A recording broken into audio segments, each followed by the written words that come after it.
Assalamu alaikum everyone. My name is Arif Shahid and I am the founder and president of the Pakistani Students Association Coalition.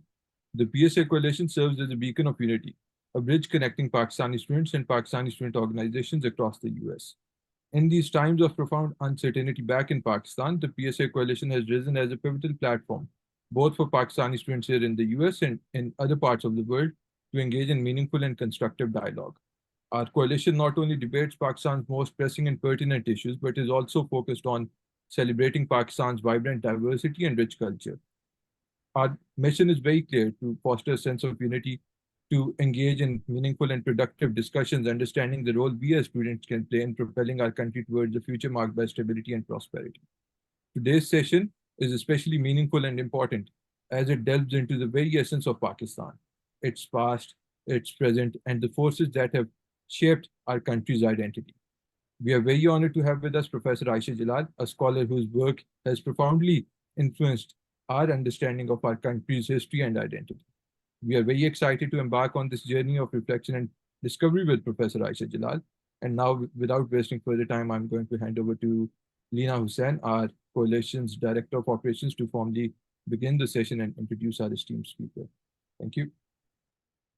Thank you, Arif. Assalamu alaikum, everyone, and welcome to today's session titled Bridging Pakistan's Past and Present, Reflections on History, Identity, and Progress with Professor Ayesha Jalal.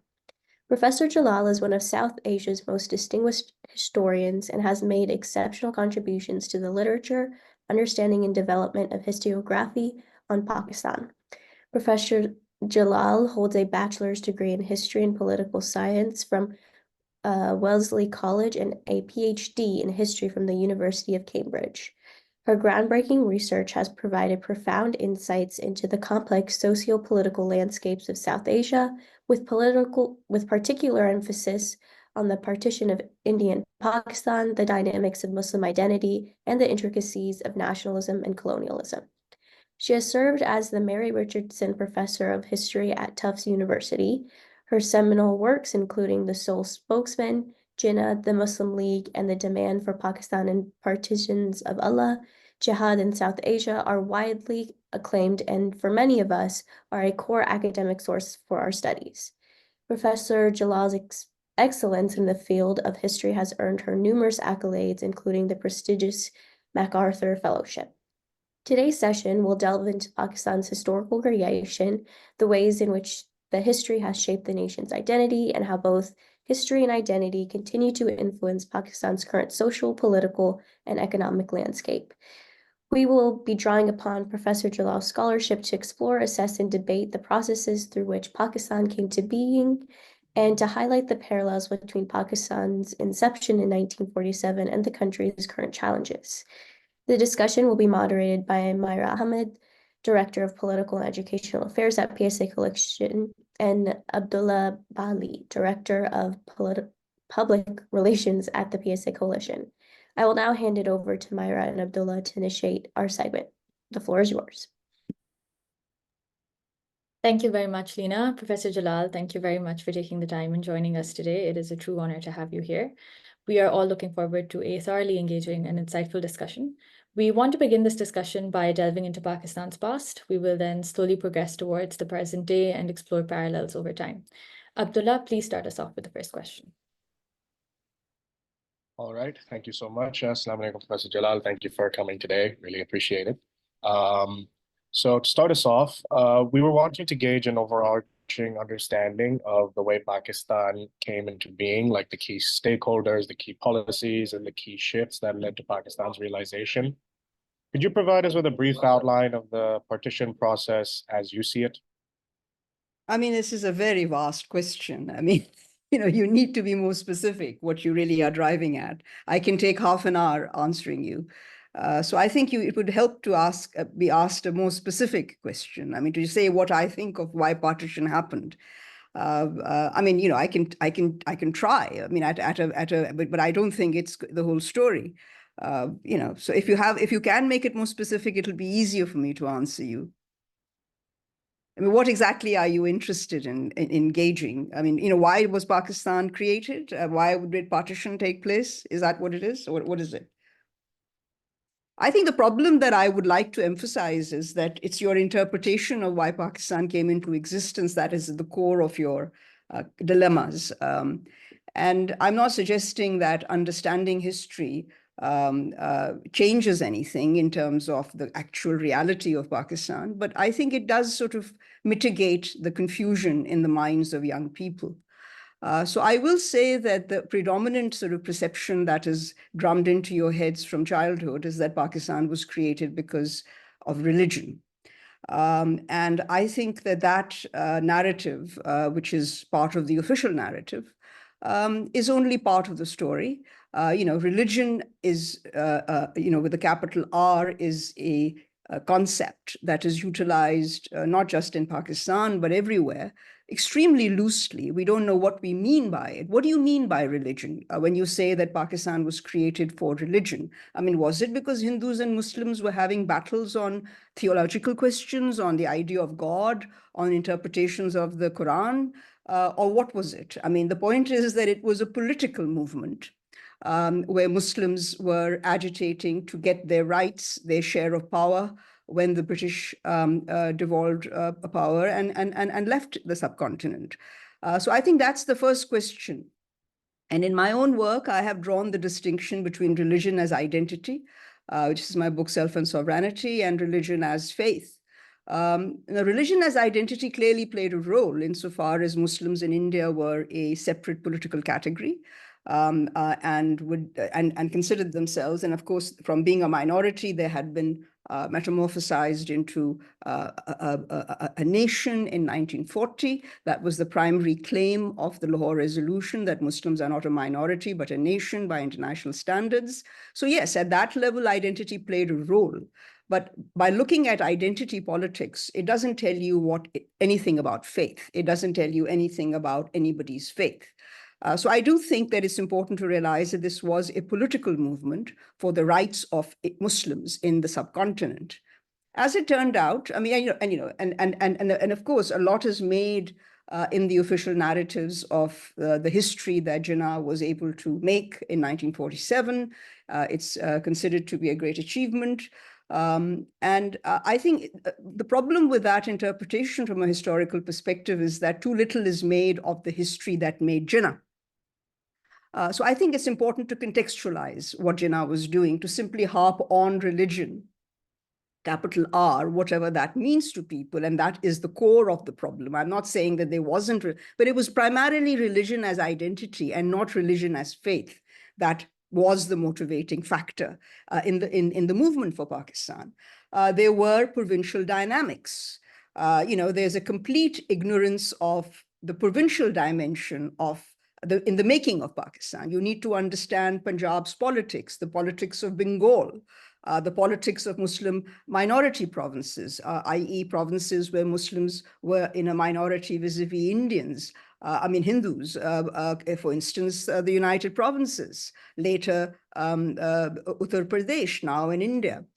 Similarly, in other parts of India where Muslims were in a minority. So the interests of Muslims in the minority provinces were quite different from the interests of Muslims where they were in a majority. In the minority provinces, they needed a strong center which could offset their disadvantages at the provincial level. Whereas in the majority provinces, they wanted a weak center so that they could maximize their advantages in their own provinces. Jinnah tried to bridge this problem. I mean, most of the Lahore Resolution, if it is properly contextualized and understood, and not just seen through the religious frame, which really is a non-analytical, emotional approach, makes it clear that he was trying to negotiate a settlement where all Muslims could gain something from the Pakistan demand, from the Muslim League's demand for the claim that Muslims were not a minority, but a nation entitled to equal treatment with the Hindu nation. I mean, that's what he said in Lahore, that he could not accept that he had one vote and Brother Gandhi had 4. So the point is that by declaring Muslims a nation by international standards, he tried to offset the disadvantages of a minority, because as a minority, Muslims were condemned to being a statutory minority forever. So by claiming that they were a nation, you claimed equal status. But I do think that the Lahore resolution was an attempt, and I show that. I mean, if you read the resolution carefully, its fourth paragraph in particular talks about the constitution in the singular. The idea was to use the Pakistan demand as it came to be referred to. I mean, the Lahore resolution came to be referred to as the Pakistan demand. And as Jinnah said, it was the Hindu press that fathered that name upon us. Pakistan was not even mentioned in the Lahore resolution, nor was partition. So if you read that, so what was he trying to do? I mean, he wanted to argue that Muslims in the majority provinces, throughout the 20th century, Muslims in the minority provinces had used the arguments of Muslim majorities in the northwest and the northeast of India to claim entitlement, a larger entitlement for themselves in the share of power in their provinces. So they got weightage. In return for that weightage, non-Muslims in places like Punjab, where Muslims were about 56% were denied their share. And so, because they had separate electorates, the weightage meant that Muslims got 40% of the representation. Hindus Hindus got about 30%, and the Sikhs got another 20%. So weightage meant that minorities were weighted. They got more. And consequently, Jinnah was trying to basically use the Pakistan demand to provide an umbrella of security for all Indian Muslims. So Pakistan really represented the territorial dimension of Muslim nationalism. But that didn't mean that he did not want to use the Pakistan demand to provide some security for Muslims in India. And if you look at the situation today, where there are more Muslims outside this much desired homeland for India's Muslims, I think you begin to understand the need to understand the politics of this. And simply harping on religion without understanding what it meant in that context is simply to to do a great injustice to you as young people and to confuse you. So the point really here is that that's what he was trying to do. Pakistan was a means, that Pakistan demand was a means to get an equitable share of power for Muslims in an all-India setup once the British departed. He left it as an open question whether, if the Pakistan demand was conceded, the arrangement would be between two separate states, or between would be a confederal arrangement. As it turned out, in either case, it was absolutely imperative for Jinnah to keep the Punjab and Bengal united. Now, why was that important?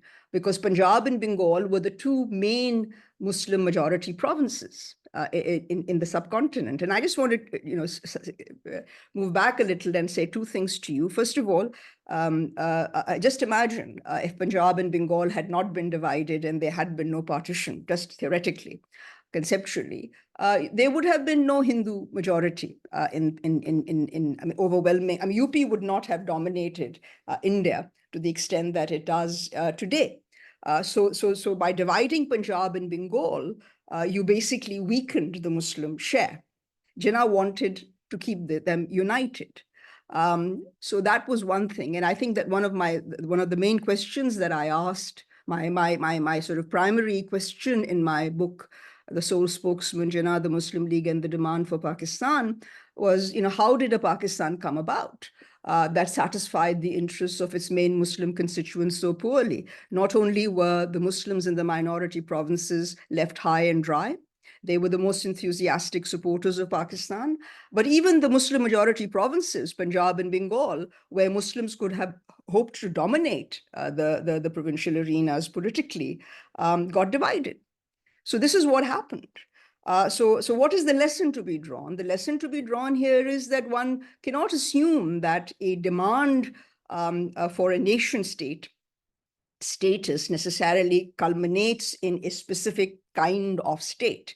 I mean, this is what the problem is, that people in Pakistan who don't really understand the historical method argue that what emerged in 1947 is what Jinnah always wanted.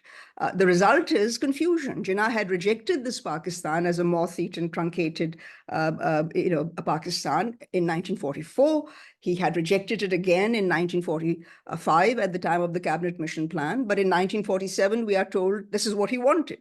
So I think that the Pakistan official narrative is full of contradictions. It doesn't make any sense. I think what I'm trying to argue is that he wanted a lot more. He wanted the Pakistan demand to cover the interests not just of the Muslims who became citizens of Pakistan, but also for Muslims in the rest of India. That the Congress didn't want. And how did they stop it? They stopped it by dividing Punjab and Bengal. And imagine a subcontinent where Punjab and Bengal had remained united. There would have been no Nehruvian dynasty for sure. I can assure you of that. I think I'll stop there. So, my point here is simply that you need to understand the politics, and simply, living off slogans. I was being interviewed here in Urdu. Somebody said, well, Pakistan ka matlab kya, la ilaha illallah. Well, fine. Nations are not made out of naras. You need to understand concrete things. But in Pakistan, it's the nara that counts. Forget about any substance. So I think that is what has happened to Pakistan. And that continues to be the problem today as well. Is half-baked ideas, silly ideas, which have no conclusive evidence, turn into the mantras of today's youth and also the people who are the Pied Pipers leading you nowhere. Great, thank you so much, sir. I think drawing on from your response, the next question really, it follows on from what you've just said. One of the core contentions of much of your work is that the demand for Pakistan was ill-defined and was never outrightly articulated. Wait a second. Ill-defined in the sense that in politics, I mean, politics is the art of the possible. If you put all your cards on the table, you have nothing left to negotiate. So I think, so Jinnah, because he had a difficult hand, because he didn't have a party to back him, like the Congress party, and because Muslims in the majority provinces had interests that conflicted with those of the minority provinces, he had to play his cards carefully. The problem in interpretation of that argument has been that Jinnah didn't want a Pakistan, but the question is, what kind of a Pakistan did he want? I think that's the problem. I never said that he didn't want a Pakistan. He wanted much more. But Pakistan, he says, no, he wanted the mutilated, moth-eaten Pakistan that he got, which he rejected twice. I mean, as a historian, I can't, it's like saying 2 and 2 makes 5. I can't allow that as a historian. You can, if you want to live with it, you're welcome to. I understand. And I think what I wanted to kind of delve into was the impact that this kind of belief or this assumption that Pakistan as a state has adopted has on Pakistan's outcomes. So in a sense, this left Pakistan's leaders and its people with the freedom, which could be a good or bad thing, that is, for your assessment, to make of Pakistan what they willed. So how do you think this definition vacuum has impacted Pakistan's outcomes, particularly in terms of the dominance of certain institutions? And is this the cause of Pakistan? I would mention two. I would mention two in particular. One, of course, is that the very people who were belligerently opposed to Muhammad Ali Jinnah and the Muslim League, Jamiyat-e-Ulema-e-Hind, many of the great leaders of Islam in the subcontinent, they were Congress supporters. They opposed this hook, line, and sinker. Maulana Madani, just name it. I mean, they were all opposed to the Pakistan demand. They wanted to stay with India. Even Maulana Abul Ala Maududi only he was opposed to Jinnah. Jinnah was called the Kafir-e-Azam. So those people became, as soon as Pakistan was created, those people became the main drivers demanding an Islamic state, whatever they meant by that. So that's one thing. But I think at a more fundamental level, the confusion that Pakistan was created because of La ilaha illallah, Muhammadur Rasulullah, has meant that the provincial dynamic, which was the driving force in partition, has been ignored.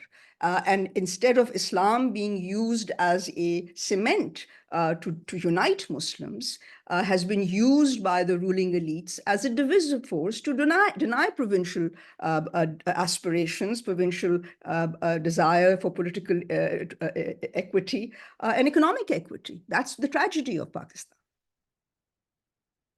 So getting it right does matter, but I suppose nobody cares. I mean, in today's Pakistan, which is the neoliberal, post-neoliberal Pakistan, it's only money that matters. Nothing else matters. Even the country doesn't matter, so long as you can make your money. So that's your tragedy.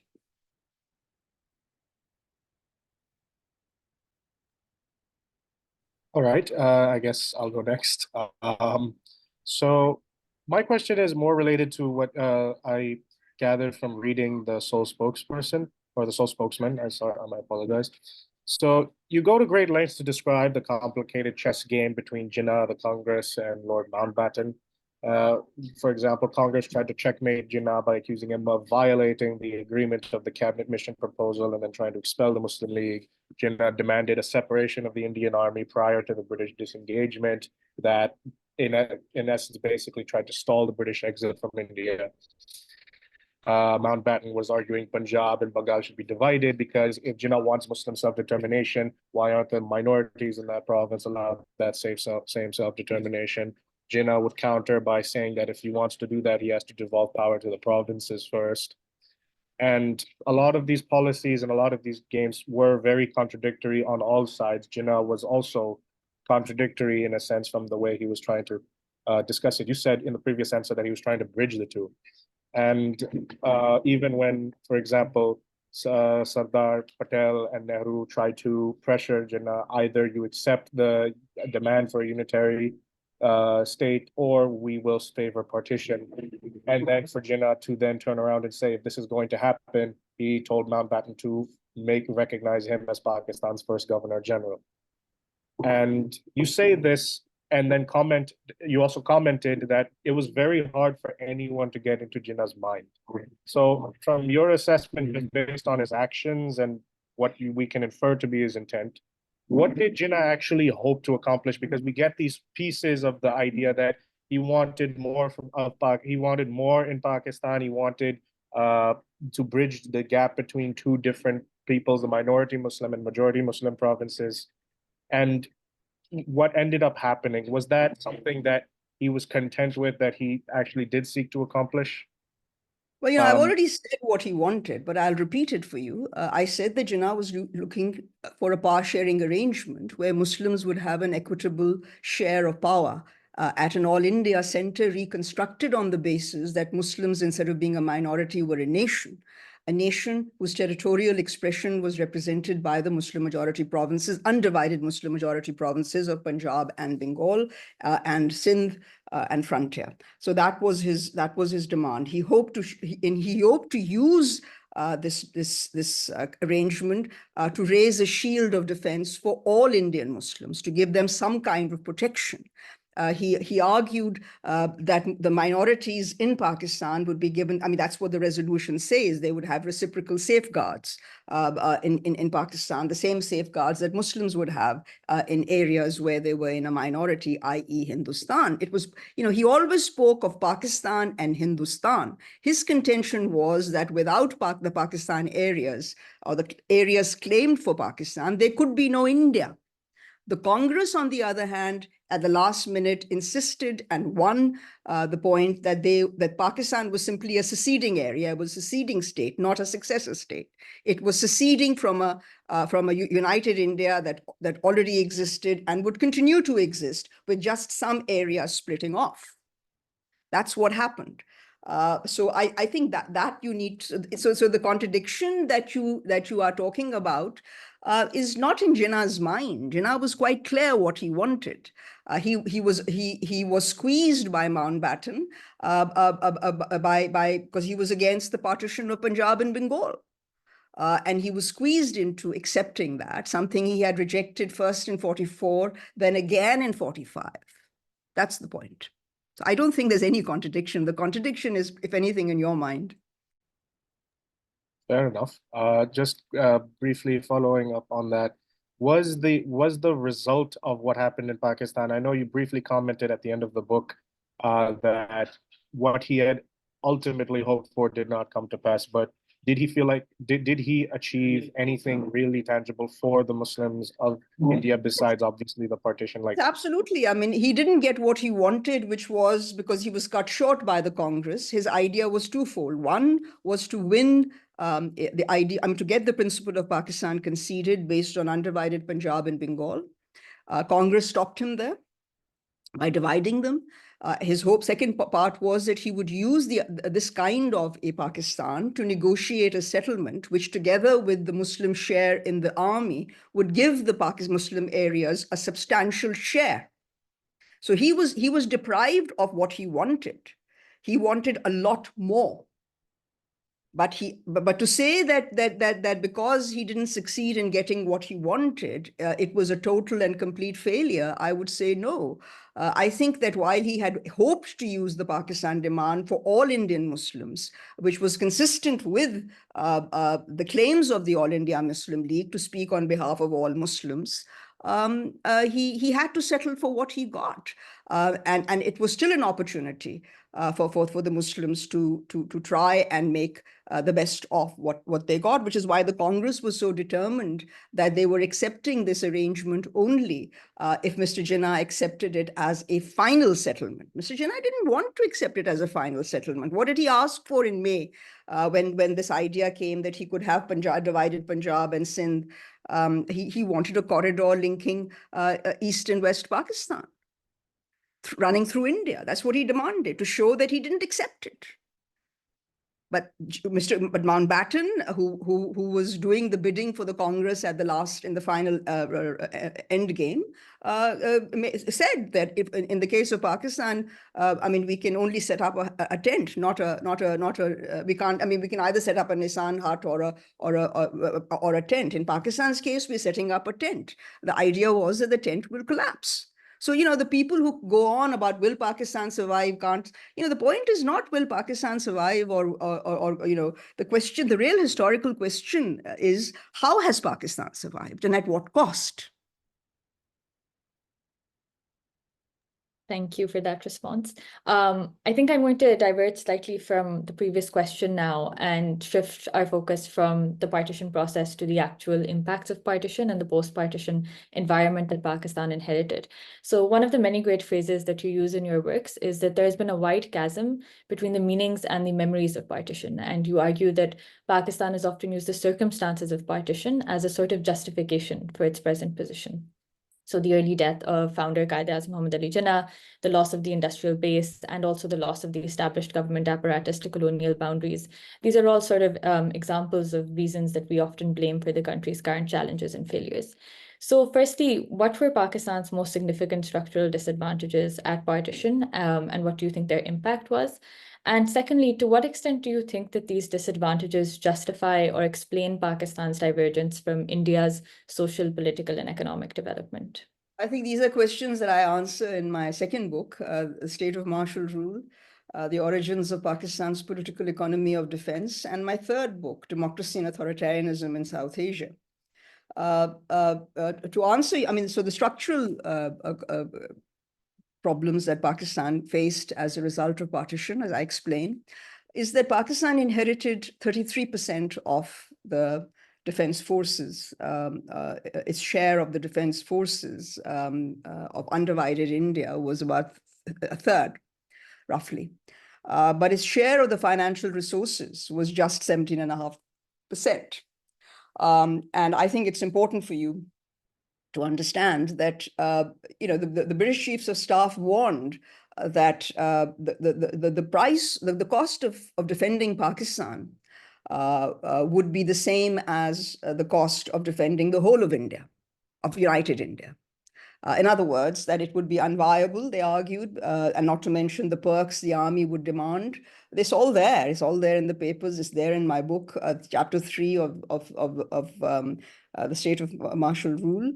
that this was the structural fault. I mean, and together with the weakness of the Muslim League's organizational structure in the Muslim majority areas that became part of Pakistan, this structural, I mean, the fact that you couldn't square your defense requirements with your financial base really put Pakistan out of sync very early on, with the result that there were center-regional differences that became very acute. And again, instead of accepting the federal configuration that was the basis of Pakistan, the ruling elite started harping on Islam as a solution to everything. Now, the question is that Islam could have been a very positive aspect of unity for the Muslims. Instead, the remarkable thing is that it has become a divisive factor, not because of Islam, but because of the uses made of it to deny provincial demands for rights, provincial demands for resources. That's the problem. So the fault line has been the main issue here, that Pakistan inherited a structural situation to get out of which required a greater attention to the federal configuration. You lost the majority of your population in 71. Why? Some people will say too little Islam, so put more Islam in. But the point of what kind of Islam? I mean, that's not the point. Islam is not the point. You've created a problem out of Islam when there is not a problem. The one issue that was not the problem has been made into a problem. For political reasons, again, let me finish. It's for political purposes. It's the instrumentalist uses of Islam that are the problem and not the religion. All right. So then looking beyond partition and looking at the path Pakistan took, starting after independence, Jinnah did do what he could to unite Pakistan. And overall, if you read what his integration of the princely states and everything, he did a fairly decent job of legally integrating them. The only real military conflict happened was in Jammu and Kashmir. But beyond that, there were other troubles Jinnah had not dealt with before and would not have expected, and unfortunately did not live to see. The hostility from Afghanistan over the northwest frontier, the unsettled border questions with China and India, and then the who have been expected hostile rivalry that would have erupted between Pakistan and India. Those things, to an extent, were beyond Jinnah's control, but they have shaped Pakistan's dynamics and resulted in the country we see today. And looking back from there, Pakistan has really, really changed since independence. Is there any legacy from Jinnah's time that actually is a holdover, and is that good or is it bad? So you elaborated on provinces and the like. What things came from actually Jinnah himself, and are those things, those holdovers, good for Pakistan or bad for Pakistan? I mean, the only thing I can say is that the fact that everybody refers to Jinnah, whether you're on the extreme left of the political spectrum or the extreme right, is saying something about him. It just shows that everybody tries to appropriate him for legitimacy. So he is still a very important aspect of Pakistan. The problem is, how do you understand him? When you said to me that I've argued that nobody can get into his mind, whose mind can you get into? You tell me that. I mean, if you haven't left a whole slew of writings, I mean, we have to rely on what he said in, I mean, what the British papers say, what the Qaid-e-Azam papers say. And he's very, very laconic in his approach. He was a lawyer, and lawyers are very, very guarded in what they say. So I think that the legacy that you have is still that Jinnah's Pakistan, which I think Pakistanis have lost. I mean, they've lost that, but it remains an ideal for people, whether they're on, as I said, whichever sort of end of the spectrum they belong to. Everybody refers to that Pakistan. So clearly, when we refer to Jinnah, we are talking about that gap between the aspirational Pakistan and the existential reality of Pakistan, and that again is Mr. Jinnah. So it's Mr. Jinnah that sort of provided that expectation, the hope. And so I think the other thing I will say is that, nobody's perfect. People accuse Jinnah of policies towards the Northwest frontier, which they argue were authoritarian. But I think that these people do not understand that, however authoritarian, quote unquote, and this is what my second book showed, my third book showed, that much of the authoritarianism is inherent in the constitutional structure adopted by both India and Pakistan. It's not that authoritarianism is outside that constitutional structure. We tend to think of democracy and authoritarianism as stark antithetical opposites, when they in fact are part of the same spectrum. And it's a constant battle between dominance and resistance. The more dominance you have, the more authoritarianism you have, and the more resistance you have, the greater the democratic tendencies. So this is an ongoing game. It's not a final solution ever. So what I will say is that his policy towards the frontier, which when he dismissed the Khan government, Dr. Khan's government, Khan Sahib's government, was within the constitution. I think that Jinnah was insensitive towards the linguistic demands of the Bengalis. But again, here I would say that you need to understand that as the builder of a country that he feared might collapse and go back to India. That was the widespread view, that Pakistan will at best exist for 6 months. There's a record of that in the papers, which says repeatedly that it would not exist. So he was trying to ensure, you can accuse him of trying to sort of solidify the center when there was no center. So he took decisions which I think in retrospect can be questioned, especially the one vis-a-vis the Bengali language. But I think the one in the frontier but they were all constitutional. His followers, or those who claim to be his successors, never really followed the constitutional path. They violated the constitution not once, but repeatedly. So I think the difference, the other legacy is the constitutionalist one. That he was, constitutions do have authoritarian streaks in them. They're needed. Even today, in the Indian context, when people talk about the emergency of Indira Gandhi did not break any constitution. It was in the constitution. She only acted on a provision provided by the constitution. So I think it's really important to recognize that. So Jinnah's legacies, I would say, are really the constitutional legacies, and the more sort of amorphous ones of a Pakistan that would provide for the betterment of all Muslims. It's sad that he couldn't do something for the Muslims in India, something that I think we are all aware of now, that Jinnah really had a vision. He truly was a visionary. He knew that this would happen. He had a real understanding of the Congress mentality and what he saw. We were not there. We didn't live. We are too young. We were not born then. But Jinnah had a good sense of his Congress colleagues and the Hindu Mahasabha and what they wanted.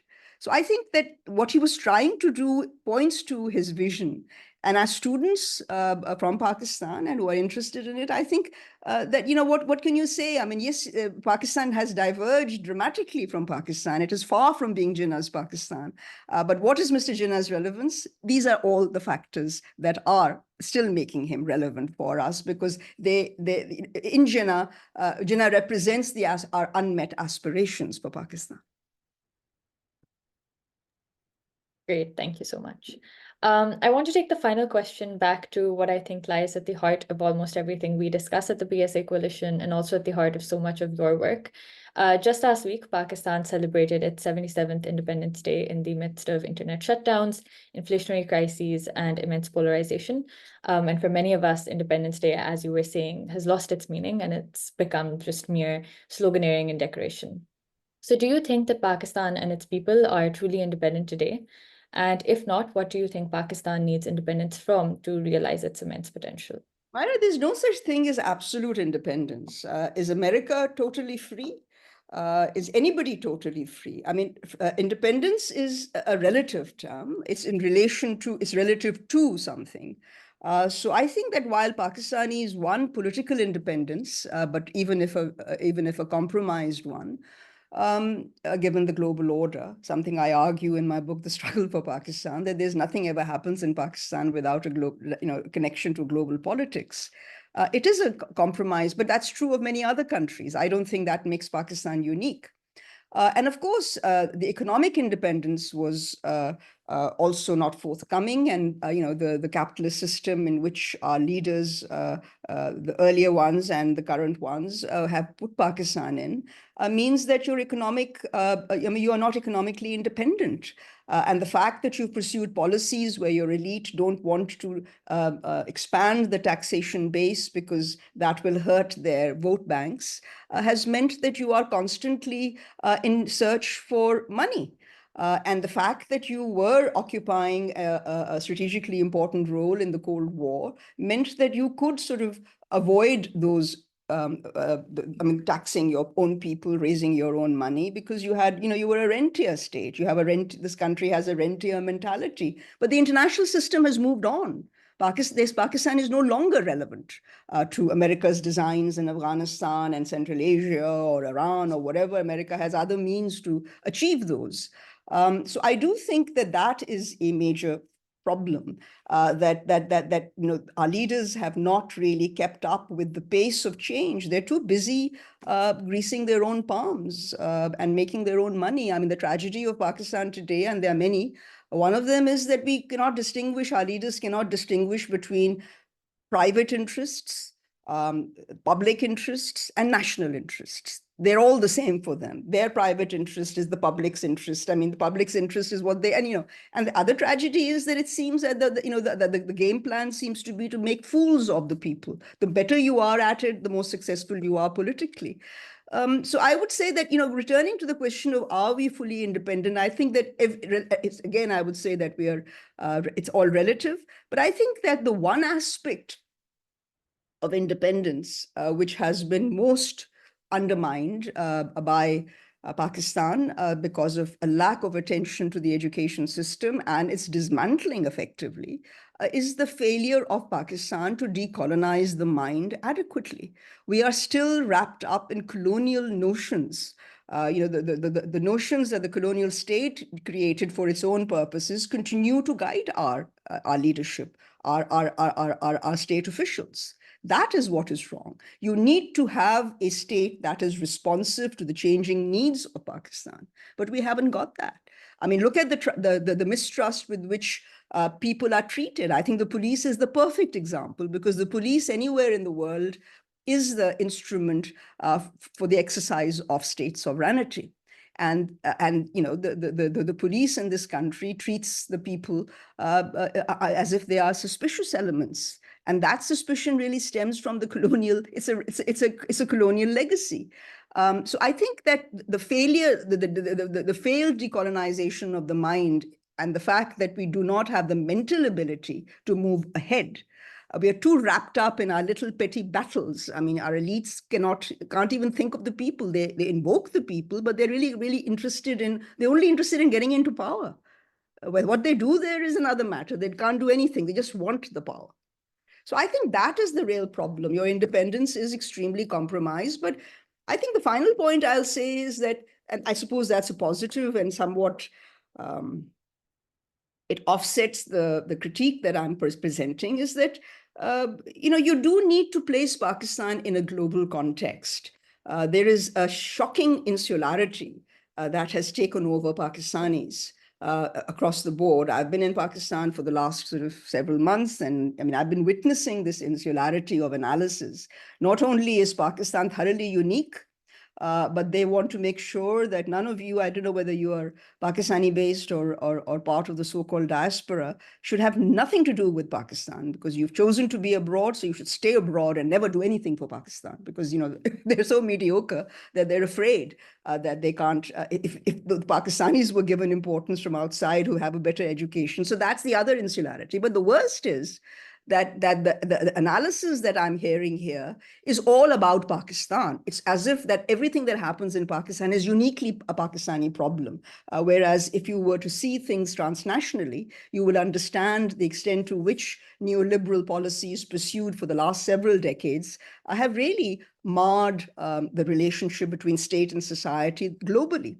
I mean, today we are witnessing, in my view, the post-colonial states created by the British, I mean, the colonial states and then the post-colonial states with their British, baggage are really struggling to keep the people in control, whether it's Bangladesh, whether it's Pakistan, whether it's Nigeria, whether it's Kenya. So I think that discerning people pick up those trends.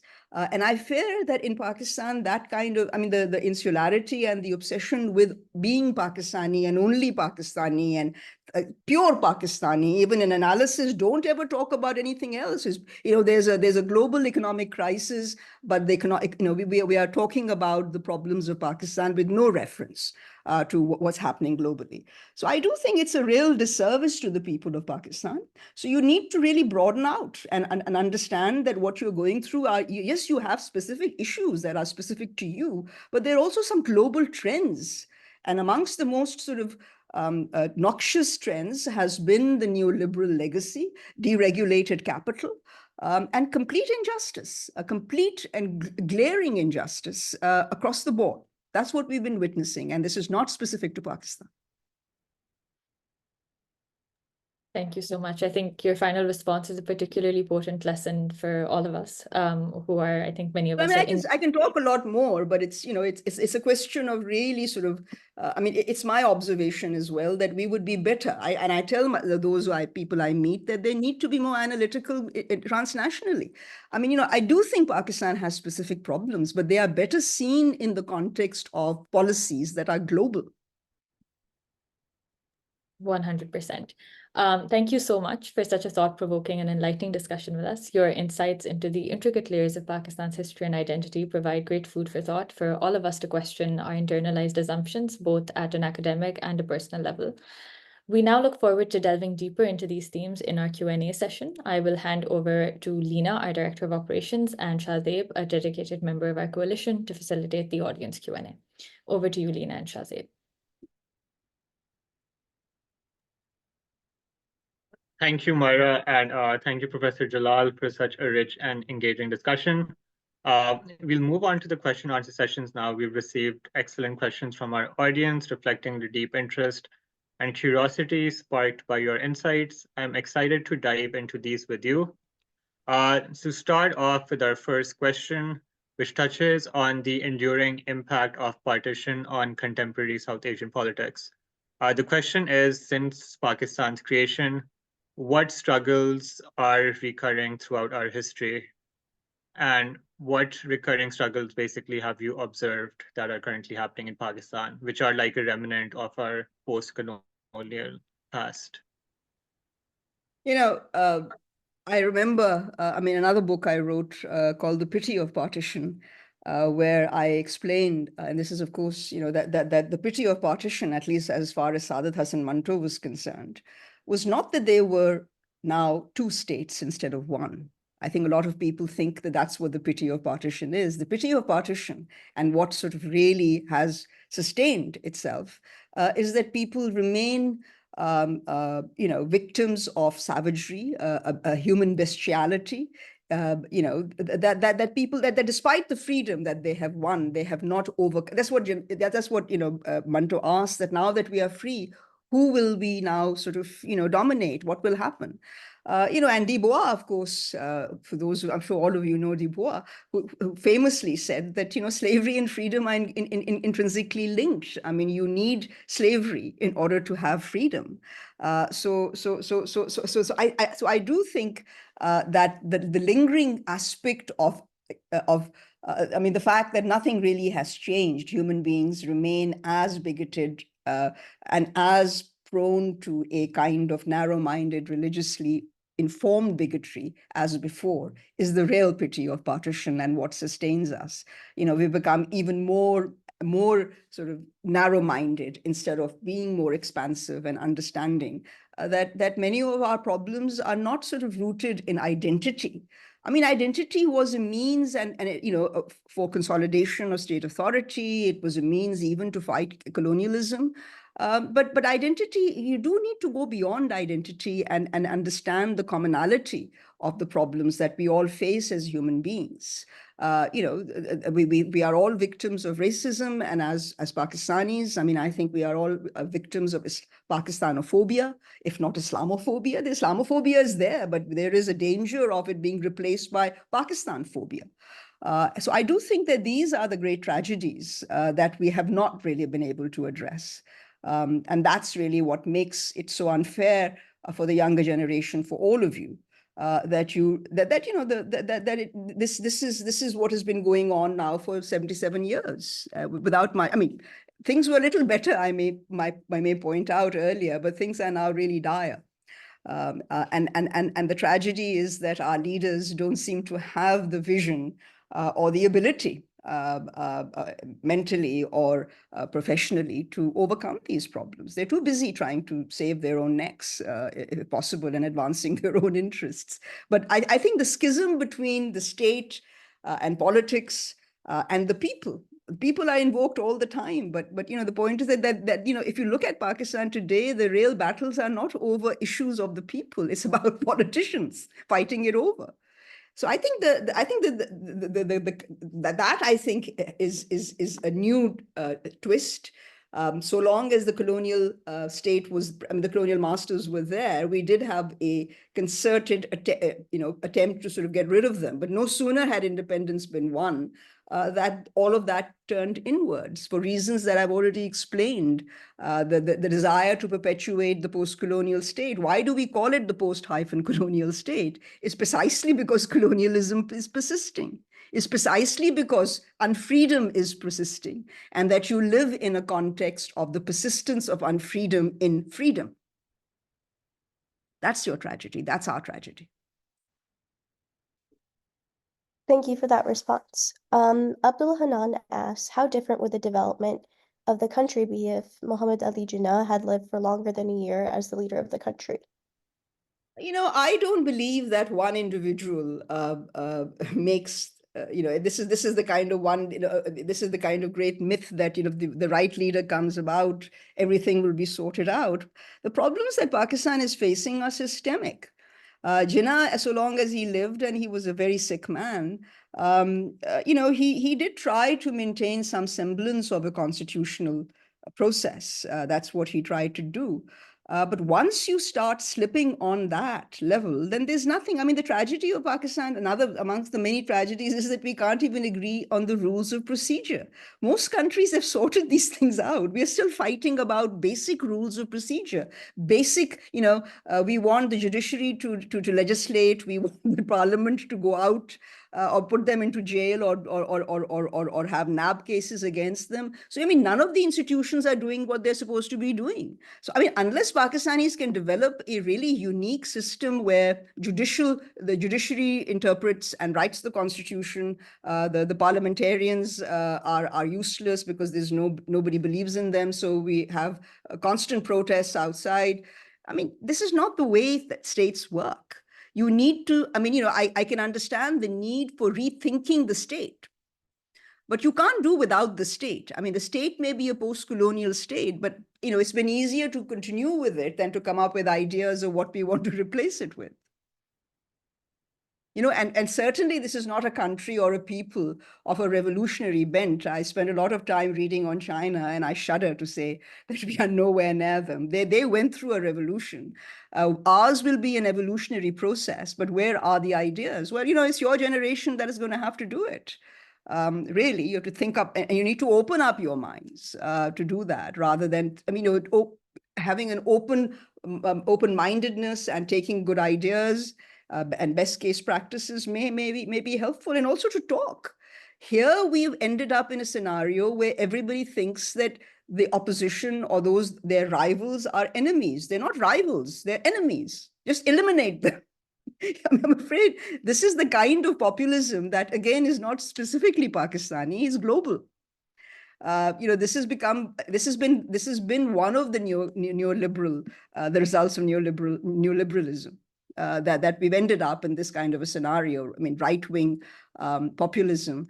But you're too young for me to tell you, but I think I can tell you that there were other forms of populism earlier on, including left-wing populisms, where the needs of the people, I mean, the people are really on the mat.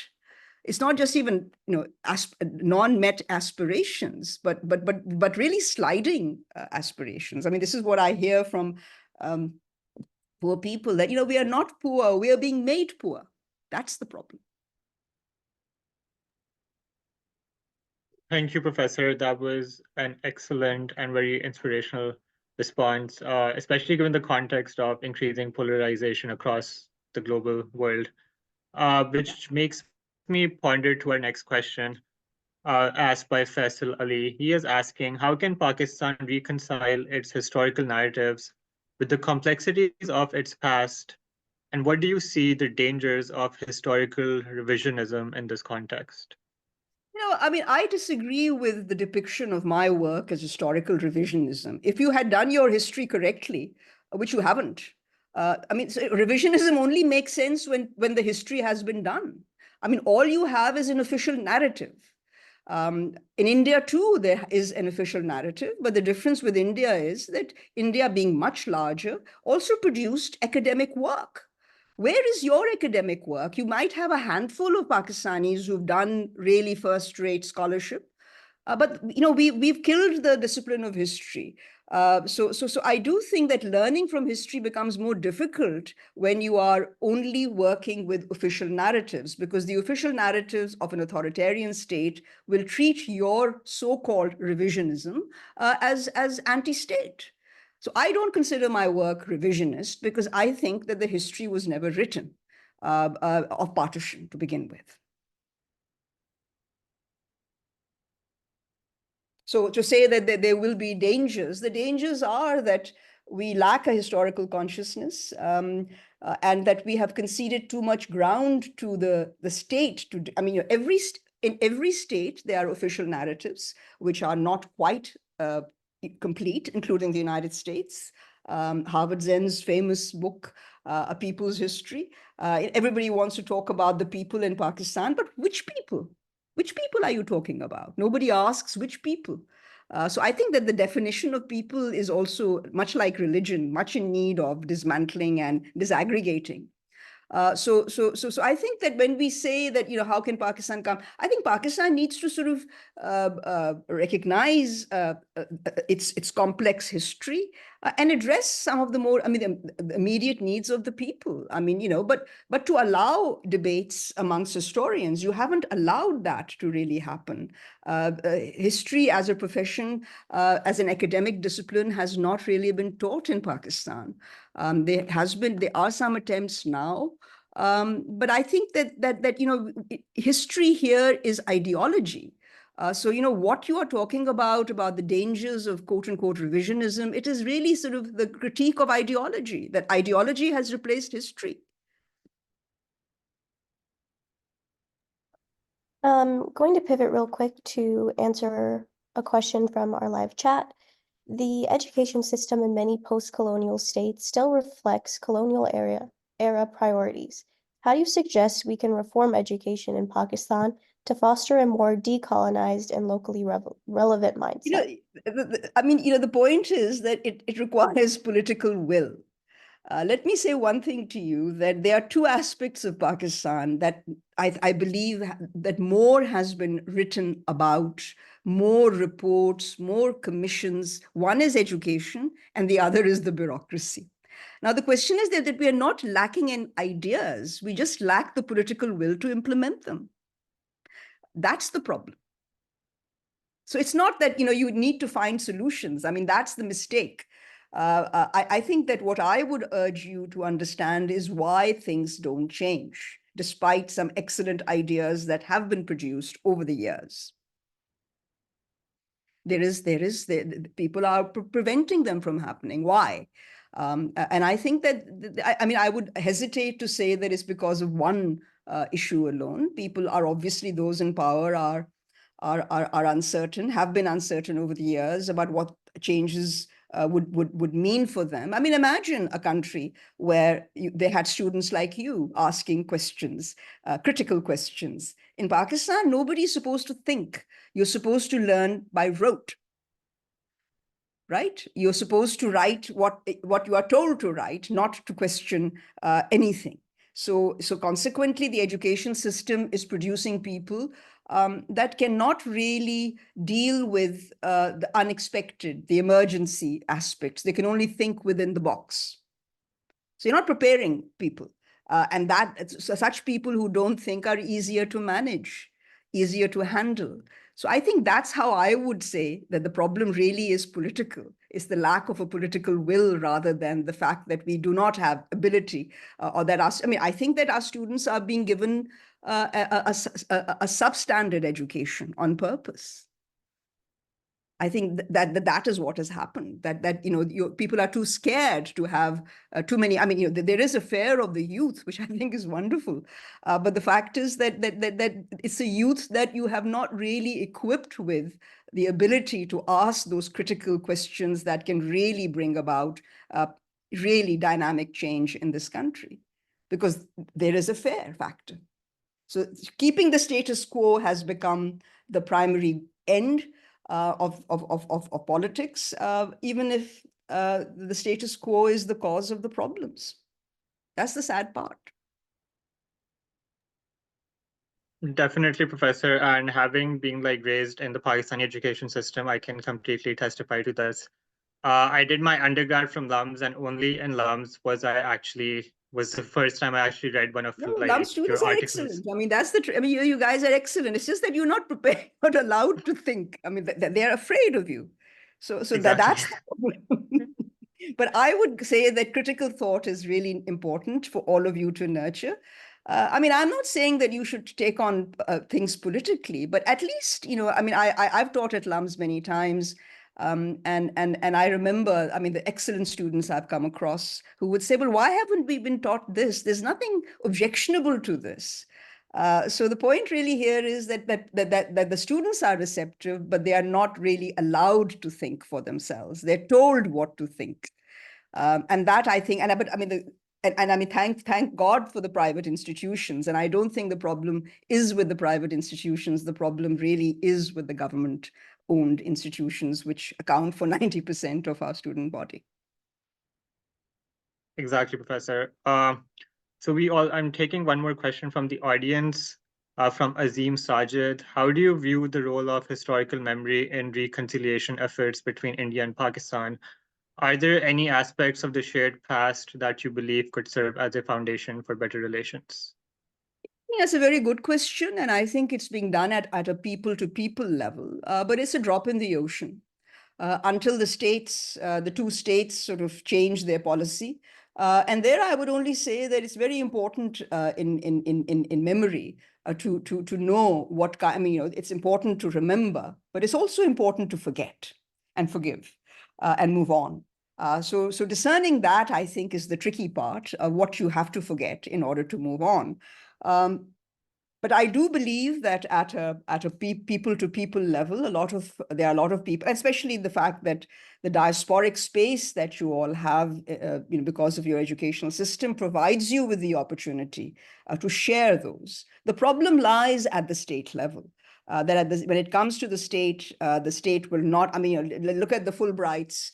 I have students who can't go to India because they have Pakistan origin. I mean, this kind of, this doesn't help matters. So we need more of an openness and to realize that, you can have political disagreements, but things can also change by sort of forging new kinds of unities and new kinds of alliances.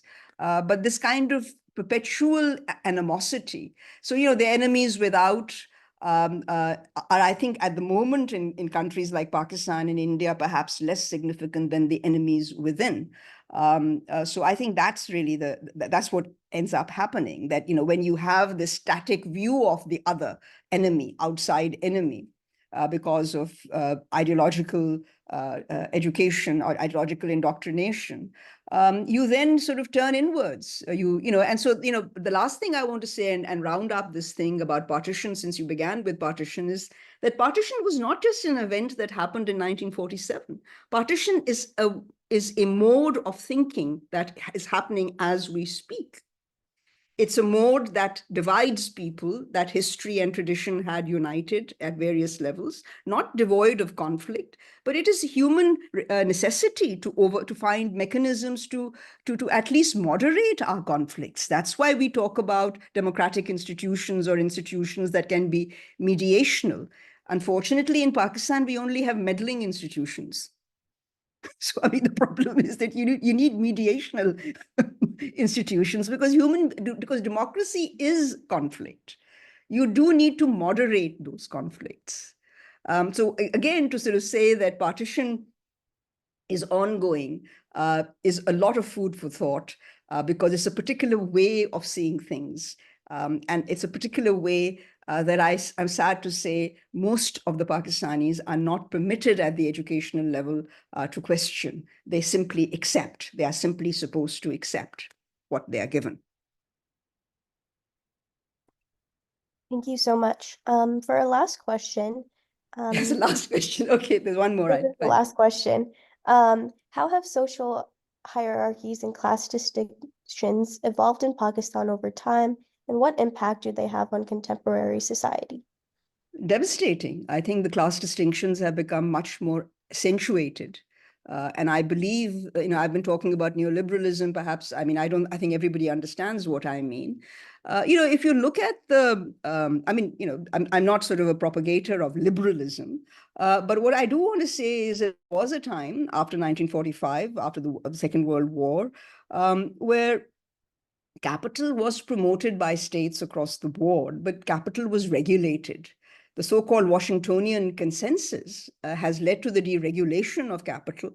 And in the developing world, like in the global south, like Pakistan, where the state was already underperforming in areas like health and education, it used the excuse of this neoliberal mantra to withdraw from these areas. I mean, India, Pakistan, you have people preferring to send their children to private institutions rather than free government schools. Private hospitals are preferred over public governmental free hospitals. So I think that is the great tragedy, that those distinctions have become greatly magnified, and the poor can't afford basic necessities, whereas the rich are so well off. Making money has replaced that kind of anti-colonial nationalism that drove people earlier on. Now it's just about making money. I remember when I was growing up in Pakistan, we still had a sense of patriotism. Whether it was 65 and even 71, after 71. Now it's all about making money. Nothing else matters. There's no morality, there's no ethics. It's about money. Whatever people might say, the real driving force is money. I mean, just tear away the claims and you'll see what lies underneath. I believe that, I think, again, I would put Pakistan globally, that it's really a global phenomena. What we are witnessing in so many troubled parts of the world are different kinds of land grabs, the result of the commodification of land globally as a commodity. That's really what it is. People are not wanted. Land is wanted. Capital is wanted. Why? So I think that is impacting us much more than other countries because we didn't even have basic structures in place in the first place. So I would say, to conclude, that the class divisions have become magnified and very dangerous. I think there is a real need to bring about a change. Otherwise, anything is possible. And it will be very difficult for the powers that be ultimately to hold. Their only hope is that the people are so fragmented and internally polarized that nothing will happen and they'll be able to control. So polarization at that level also helps the status quo, the guardians of the status quo. But it's a very precarious situation. People's needs are not being met. Their educational needs are, they're getting an education, but sadly, that education is not making Pakistanis competitive globally. I think that's a very serious problem. And nobody wants Pakistanis anyway. And I think Islamophobia is being replaced by Pakistanophobia. I mean, given what happened in the UK recently, it seems to be the new trend. So I think we need to be very wary, particularly, but also be aware of what it means for people who are desperate to get out of Pakistan, but they have qualifications, but they're not good enough to go anywhere. So, so this is what Pakistanis have achieved. And so the answer is you turn your questions to the elite who are so well off that they don't even know that there's, I mean, I remember when the load shedding started, I met a very rich person, asked whether they knew. They'd never heard of load shedding in their lives because they'd never, I mean, so that's the tragedy. I think that answers your question. Yes, you raised some really interesting and noteworthy points there. Thank you everyone for your insightful questions. I'm sorry to disappoint you. I mean, if you wanted me to give you pause, I mean, go to a political rally for that. I'm sorry, this is a very different kind of forum. That's okay. I hope I've made you think and perhaps find some answers in due course as well. All the best. Thank you.